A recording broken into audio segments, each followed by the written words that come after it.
Olá, muito bom dia para você. Os bloqueios feitos por caminhoneiros entraram no terceiro dia, mas perderam força. Houve redução de interdições em rodovias e liberação para o fluxo de veículos em outros trechos. Veja mais no 30 Minutos desta quarta-feira, 2 de novembro.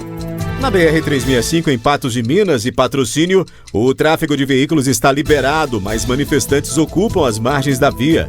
O Ministério da Justiça diz que aplicou mais de 900 multas que somam mais de 5,5 milhões de reais a motoristas que participam das manifestações. A gente mostra também o movimento nos cemitérios de Patos de Minas nesse dia de finados. Futebol, Atlético empata com São Paulo no Morumbi e Cuca diz que foi de bom tamanho. Tudo isso e mais agora no 30 Minutos.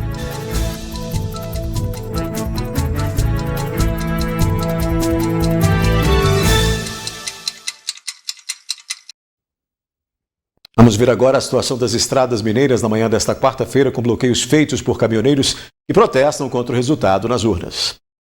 Os bloqueios feitos por caminhoneiros entraram no terceiro dia, mas perdeu força.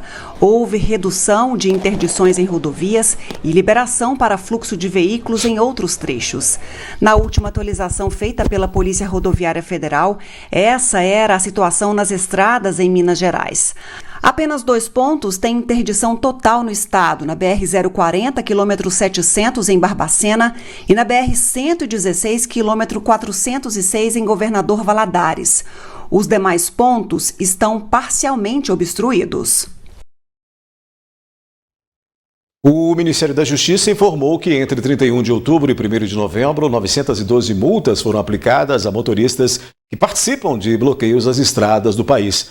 Um total de 5,5 milhões em atuações. A multa inicial é de 5 mil reais, além de suspensão do direito de dirigir por 12 meses. O veículo ainda pode ser removido. O valor máximo dessas multas é de 17 mil reais para quem for identificado como organizador do bloqueio de estrada. Em caso de reincidência, no período de 1 ano, a multa será aplicada com valor dobrado. Ainda nessa edição do 30 Minutos, mais informações sobre a manifestação dos caminhoneiros nas estradas da região. E a gente mostra agora como foi a posse do novo coordenador da Redicop em Patos de Minas, Vasco Praça Filho. Por meio da União de Cooperativas em Patos de Minas, a Redicop visa propagar o cooperativismo por meio do desenvolvimento socioeconômico da comunidade. São mais de 40 mil cooperados atendidos pela Redicop, além de 2.900 colaboradores, que resultam na geração de 1,5 bilhão de receita bruta. Mostramos aqui que unidos nós fazemos muito, como hoje prestamos conta e vimos até um atendimento que as cooperativas contribuíram para Patos de Minas, atendendo dos princípios, que é o sétimo, preocupar com a comunidade onde nós estamos inseridos. Nós vimos aí que desde o início da pandemia, pela enchente e por outras atividades, fizemos muito com satisfação. A Redicop nasceu na pandemia para auxiliar na compra de equipamentos, na compra dos kits, dos equipamentos de limpeza, né? Nós chegamos a 23 toneladas de equipamentos de limpeza e então ela tem essa vontade de somar uma empresa, uma cooperativa, ela tem uma visão social abrangente. Onde ela está no município, o município cresce e a intenção é crescer sem deixar ninguém para trás. Desde a fundação, a coordenação da Redicop esteve a cargo do presidente do Cicobi Credicopa, Ronaldo Siqueira, que agora passa o posto para o presidente da CEMIL, Vasco Praça Filho. A princípio, o nosso líder Ronaldo fez uma indicação, eu aceito a indicação com o apoio de todos, né? As cooperativas de crédito, as cooperativas de produção, né? E nós estamos enxergando uma união muito bonita através do cooperativismo. À frente da coordenação por 2 anos, Siqueira guarda com carinho a lembrança de uma iniciativa que beneficia a Casa das Meninas. Toda empresa tem que contratar menor aprendiz a partir de um certo número de funcionários. E nós passamos a dar prioridade, preferência às meninas internas da Casa das Meninas, trazendo para ela, ensinando para ela como trabalhar, gerando para elas uma profissão que quando elas completam 18 anos, que elas têm que deixar a Casa das Meninas, porque como orfanato é só até os 18, elas já têm ali uma profissão encaminhada e uma sobrevivência que lhes facilitará muito da vida ali em diante. Foram diversas ações ao longo de 2 anos, inclusive no combate à pandemia da Covid-19 e no auxílio a vítimas das enchentes do município. Trabalho que terá continuidade na gestão de Praça Filho, que busca fortalecer o cooperativismo local. A gente vem diminuir o desafio das cooperativas quando elas faziam atividades sociais sozinhas, porque elas tinham pouca força. Unidas através da Rede Coop, a força é ampliada e isso pode chegar às pessoas que mais precisam de apoio com um melhor resultado. Em instantes a gente fala de política e mostra como é o trabalho e a importância da equipe de transição de governo.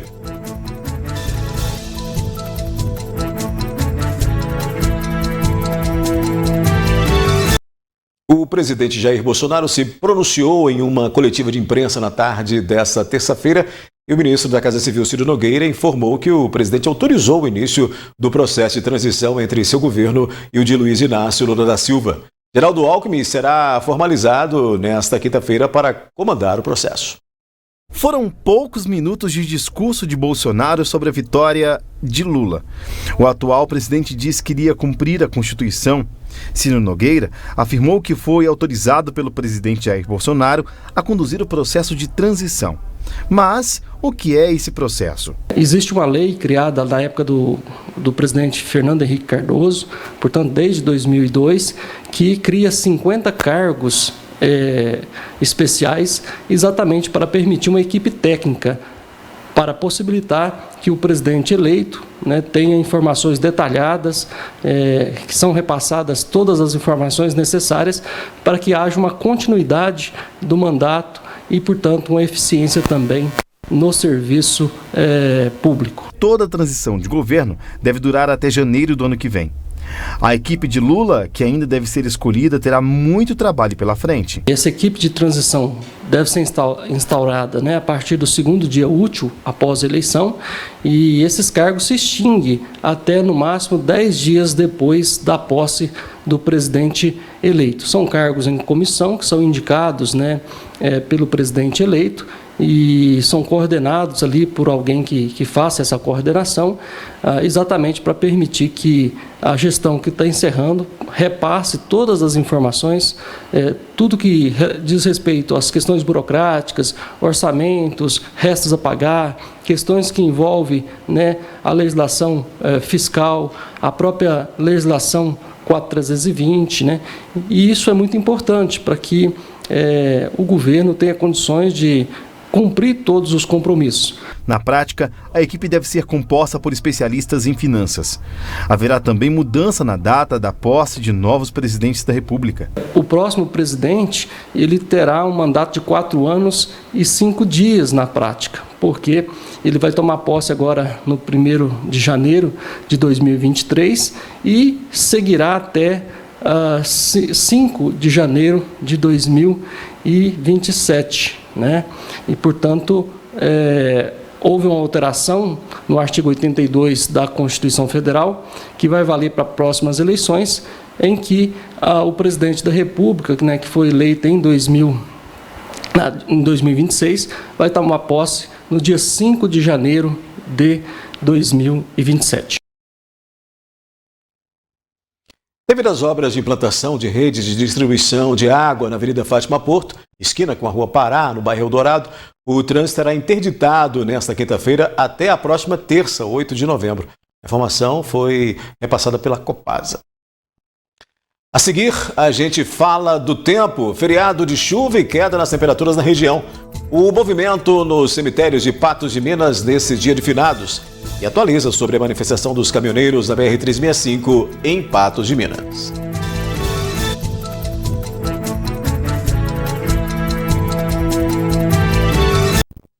O dia 2 de novembro é marcante para muitas famílias, dia de ir aos cemitérios e orar pelos entes falecidos. No dia de finados, o movimento começou cedo nos cemitérios de Patos de Minas. Parentes e amigos cumprem a tradição de visitar túmulos de entes queridos, fazer orações, levar flores e acender velas. A saudade é eterna. Vim aqui passar momentos com a minha filha, que ela é muito sorridente, muito alegre. E Estou muito saudade, que é eterno. A morte é eterna. Dia da saudade, né? Fica uma coisa mais bonita, né? De modo de falar. A saudade dos nossos entes, das pessoas que já foram, as pessoas que marcaram muito a nossa vida. É um dia para ser lembrado todo ano, né? E da gente estar aqui orando para que essas pessoas estejam num bom lugar, estejam muito melhor do que nós que estamos aqui ainda vivendo. E meu pai era uma pessoa muito conhecida, era uma pessoa que trabalhou no setor de comunicação, né, assim como vocês, e me deixou esse legado grande para todo mundo. Graças a Deus até hoje escuto muita gente falando dele, muita gente falando de bem, aquela saudade que tem dele, e isso conforta muito o coração da gente. Vivendo esse momento saudoso, né, do Zé Marreiro, que foi uma pessoa que deixou muito rastro em Patos de Minas, né? Deixou um legado bacana na parte cultural de Patos de Minas. E estamos aqui em oração, não só por ele, mas por todos que estão aqui sepultados. Porque a saudade é amor, né? É aquilo que a gente guarda no coração. Vamos atualizar agora a situação da BR-365 em Patos de Minas. Apesar da manifestação dos caminhoneiros, o trânsito de veículos está liberado. Rafael Ribeiro tem mais detalhes. As manifestações aqui na BR-365, próximo ao posto Patão, em Patos de Minas, ainda continuam. Desta vez com as duas vias desobstruídas, bem diferente do que a gente viu aqui nos últimos dias. A gente percebe por aqui essa movimentação. Foguetes, como você pode ouvir nesse exato momento, muitas pessoas manifestando de maneira pacífica, né? As duas vias foram desobstruídas e passam normalmente carros e caminhões. Do outro lado aqui tem a Polícia Rodoviária Federal, que faz o controle do trânsito para que tudo ocorra bem. O que a gente pôde perceber hoje é que muitas pessoas vieram da cidade de Patos de Minas para apoiar os caminhoneiros nos veículos pequenos. Esses veículos ficaram estacionados aqui, ó. Eles estacionaram aqui, muitos carros estacionados aqui, e a população veio em peso com a camisa do Brasil, representando então com bandeiras, e também crianças, muitas pessoas. E naquele ponto ali, um pouco mais à frente, acontece alguns atos. E aí a gente está acompanhando aqui, ó, muitas pessoas no meio da rodovia, carros passando, a Polícia Rodoviária Federal controlando o trânsito, e o clima é esse. E mesmo depois de 48 horas após a vitória de Lula, Jair Messias Bolsonaro foi até o Palácio, né? Falou, não parabenizou o Lula. Ele foi bastante sucinto na sua fala e disse que iria cumprir a Constituição, ou seja, iria permitir para que a transição fosse feita. E aí a gente vai acompanhar os próximos capítulos, até porque várias rodovias do estado já foram desobstruídas pela Polícia Militar. Teve ordem do governador de Minas Gerais para que em Patos de Minas, em toda Minas Gerais, a Polícia Militar usasse estratégias para desobstruir aqui as vias. Como não acontece essa obstrução em Patos de Minas, nós não vimos ainda nenhuma atuação da Polícia Militar, apenas a Polícia Rodoviária Federal, que é responsável por trechos federais, rodovias federais. A qualquer momento a gente volta com novas informações aqui direto dessa manifestação que acontece na BR-365 aqui em Patos de Minas. São com vocês aí no 30 Minutos. Vamos falar do tempo que mudou completamente nesse início de novembro, e a previsão indica que a temperatura na região vai baixar ainda mais. Confira aí. Previsão do tempo. As chuvas continuam nesta quarta-feira no Alto Paranaíba e Noroeste Mineiro, e com alerta para queda na temperatura, segundo o IMET. Em Patos de Minas, a máxima não passa de 23 graus nesta quarta-feira, e amanhã deve ser de 16 graus de máxima. Em Carmo do Paranaíba, nesta quinta, a temperatura varia de 11 a 14 graus. Em Lagoa Formosa, mínima de 12 e máxima de 14. Em Coromandel, varia de 12 a 18 graus. E em São Gonçalo do Abaeté, de 12 a 17.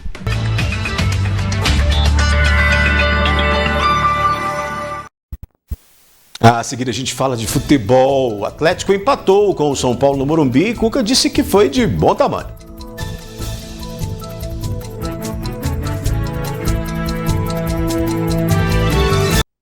Quarta-feira tem Ludmila Bahia no comando do Espaço Feminino na tela da NTV. Veja o que rola hoje. Oi, gente linda! Feriado e temos Espaço Feminino ao vivo nesta quarta-feira. A dor de perder alguém próximo desencadeia muitas emoções, como tristeza, frustração e até revolta. Vamos falar sobre como lidar com a morte e o luto entre as crianças e adolescentes. As cores são capazes de comunicar e até nos influenciar. O que você quer transmitir com as que usa? A linguagem oculta é poderosa e capaz de gerar impactos desde a captação de clientes até transmitir mensagens de respeito e valor. A gente mostra como usá-las a seu favor. Então vem ver hoje, 18 horas, ao vivo pela NTV. E tem presentes para quem participar conosco. Desde o início desta edição do 30 Minutos até agora, já mudou a situação nas estradas em Minas Gerais. Agora há apenas um trecho com bloqueio total na BR-116, no quilômetro 406, em Governador Valadares. Também diminuíram os pontos com manifestação de caminhoneiros com o resultado das eleições. São 6 locais, entre eles a BR-365 em Patos de Minas e Patrocínio, com interdições parciais. Vamos falar de futebol. No jogo da noite desta terça-feira, o Atlético conquistou um ponto importante fora de casa. Empatou com o São Paulo no Morumbi. Depois de 15 rodadas, o Galo saiu da 7ª colocação para a 6ª, mas pode perdê-la para o Atlético Paranaense, que joga nesta quarta. Os torcedores atleticanos tinham uma missão: chegar ao Morumbi para empurrar o time. De BH a São Paulo, furaram bloqueios feitos por caminhoneiros nas rodovias. E no estádio, viram o Galo conquistar um ponto no Brasileirão. A partida foi tensa no início, com muitas discussões em campo, mas não dava para perder a cabeça. O jogo era importante para os dois times, que brigam por uma vaga na Libertadores. E o Atlético estava com a posição na tabela ameaçada pelo tricolor. E foi Vargas quem abriu o placar. O atacante converteu pênalti após a bola tocar na mão de Pablo Maia dentro da área. Mas o São Paulo reagiu e depois de bate-rebate na área, Caleri chutou forte de fora da área para deixar tudo igual. Ainda no primeiro tempo, Caleri aproveitou a bobeada de Alonso. Everson ainda espalmou na trave, mas a bola sobrou para o argentino virar para o São Paulo. No segundo tempo, Cuca mexeu na equipe, que ficou mais ofensiva, e aos 35 minutos, Vargas se adiantou a Luizão e com um toquinho igualou o marcador. O Galo ainda teve mais chances nos minutos finais, mas ficou nisso. São Paulo 2, Atlético 2. Viemos para buscar o resultado, os 3 pontos, né, como eu falei, a dificuldade do jogo. Sabemos também que não perder seria importante também, somar aqui um ponto não seria ruim. E, bom, fizemos, né, o nosso melhor e, graças a Deus, conseguimos sair com um resultado positivo e vamos em busca da nossa classificação direto para a Libertadores. É muito importante, a gente conseguiu um ponto aqui que vai ser muito importante na reta final. E a verdade é que poderíamos ter ganhado, mas assim é o futebol. Às vezes precisamos de sorte, mas a gente está feliz. Nós jogamos para vencer, como sempre, mas devido às circunstâncias do jogo, o empate foi bom. Nós começamos bem o jogo, fizemos o gol, né? E o São Paulo empatou aos 40, virou aos 50. Você vem para o vestiário com um revés, né? Com uma virada no primeiro tempo, então eu já não estava contente mesmo com 1-1. O que foi a ideia na segunda etapa? Ficar no mano atrás, não tem outro remédio. Se você quer ter uma marcação forte e a posse de bola, você tem que se expor. E foi o que a gente fez. Momentaneamente, o Atlético subiu para a 6ª posição. É que pode ser ultrapassado pelo Atlético Paranaense, que joga a rodada nesta quarta-feira. Faltam 3 rodadas para terminar o campeonato. Os próximos 2 jogos dos alvinegros serão em casa, contra o Botafogo na próxima segunda, depois pega o Cuiabá no dia 10 de novembro e, para fechar, enfrenta o Corinthians em São Paulo. Temos esses 2 jogos em casa, né? A gente precisa, né, fazer o nosso dever, que é jogar bem em casa, ganhar, que é o mais importante, né? A gente está com um objetivo claro, que é a vaga na Libertadores. Esses 2 jogos em casa é importantíssimo. Temos bastante dia para trabalhar e temos que ganhar. O 30 Minutos fica por aqui, né? Com esse empate do Atlético Mineiro. Volta amanhã. Eu te encontro à noite no NTV News.